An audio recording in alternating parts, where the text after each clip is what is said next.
Nous allons découvrir là le slam d'une artiste marocaine, Fatine, qui nous a fait la joie de répondre à notre scène ouverte du Maroc.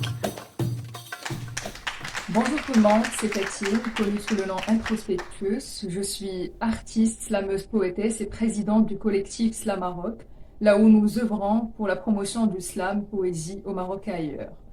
Aujourd'hui, je suis très heureuse de participer virtuellement avec vous dans le festival Slam Solidaire et de pouvoir partager avec le public ces instants de vie poétique, dans l'attente qu'on puisse se rencontrer vivement l'année prochaine lors du festival. Pour cette occasion, j'ai choisi de partager avec vous un de mes textes intitulé « Et puis on disparaît ».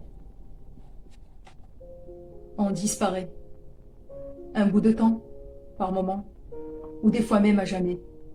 Quand la vie est trop lente, trop longue et de partout écorchée.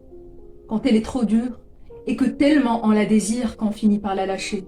Et que le seul compromis, que nos symptômes est avec elle retrouvés, fut de tisser un lien avec le verbe s'arrêter et s'éclipser. Et puis on s'éclipse un moment et on disparaît, sans vraiment le savoir et comme s'il en a jamais été. Le sachant quelque part, mais associant, admettre à refuser, de voir en face ce qu'un corps ait pu provoquer, au contact d'une vie débordant de mots, voire de toxicité. Et puis on s'arrête un bout de temps de fonctionner et on disparaît. De toute façon, le monde, l'autre continue de marcher. J'irais à dire qu'il s'en fout pas mal si on est toujours en train de respirer, ou de nous balancer entre une vie qui est en train de couler, et une mort qui n'attend de nous qu'un signe pour négocier. Notre désir amer de vouloir partir et tout arrêter, s'est éprouvé intense lors de ces moments de vulnérabilité. Et puis on disparaît. Quand ça tire dans tous les sens, quand ça crie tous les sens sans que ce soit assez, tentant en silence de tenir à une corde déjà fragilisée, douloureuse au toucher, à l'aspect redoutable même, dirais-je, meurtrier, symboliquement déjà coupé, et imaginairement, on essaye encore de s'y accrocher, au moment où le réel vient s'imposer, histoire de rappeler les limites d'un corps malmené. Et puis on s'arrête des jours, des semaines et on disparaît, tentant de réanimer en nous ce qui fut autrefois dissipé, lors de ces nuits où le corps réclame ses pauses tellement il en a marre, tellement il en a assez, et que le cœur s'y mêle en vers et en prose pour le secourir et le sauver.